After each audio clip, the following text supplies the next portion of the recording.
Well, let's get more on the situation around the conflict in Libya from activist Mario Francin joining us from Brussels.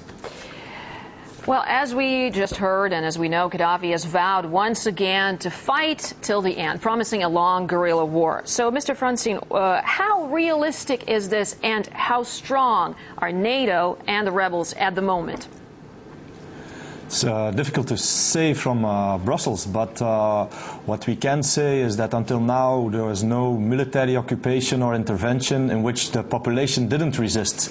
So I think when it's up to the Libyan people and it's up to them to decide if they want to follow the agenda of the NATO or if they want to keep on track on independent development of their country.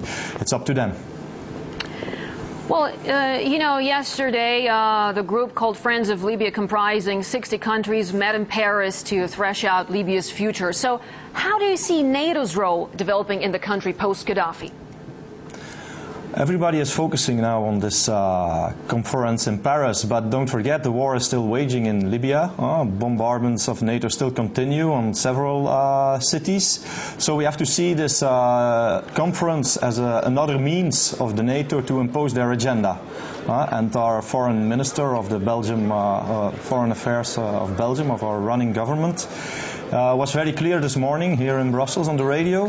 He said we will lift the blockade of some of the money, but the rest will only be lifted, or the rest of the blockade will only be lifted once that the rebels show what we want to see.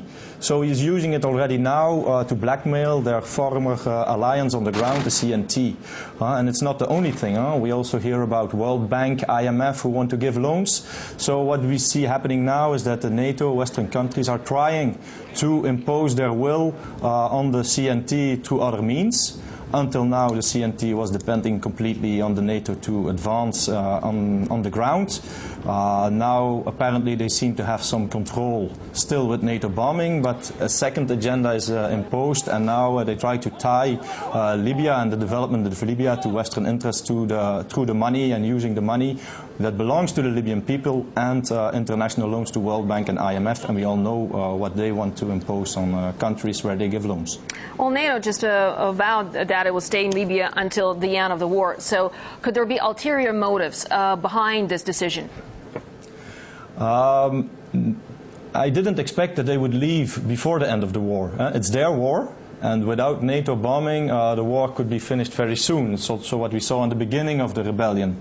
But it's not only that. The Belgian Minister of Defense said just after the attack on Tripoli that it's not only for Libya that the Belgian F-16s, for example, are there, but they want to be active in a region which is destabilized because of revolutions.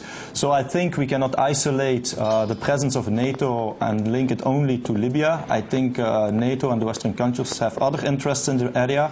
The revolution in Egypt and Tunis is one of them. So I think NATO will not leave Libya.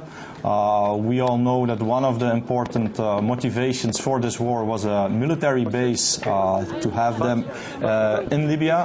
Don't forget, Americans and the British were kicked out in the beginning of the 70s after the revolution in Libya. They want to come back, and when they announce now already that they want to stay, it's that agenda also that they want to push. All right, Mr. Francin, thanks very much indeed for sharing your views with us here in the program. Mario Francin joining us from Brussels. Thank you.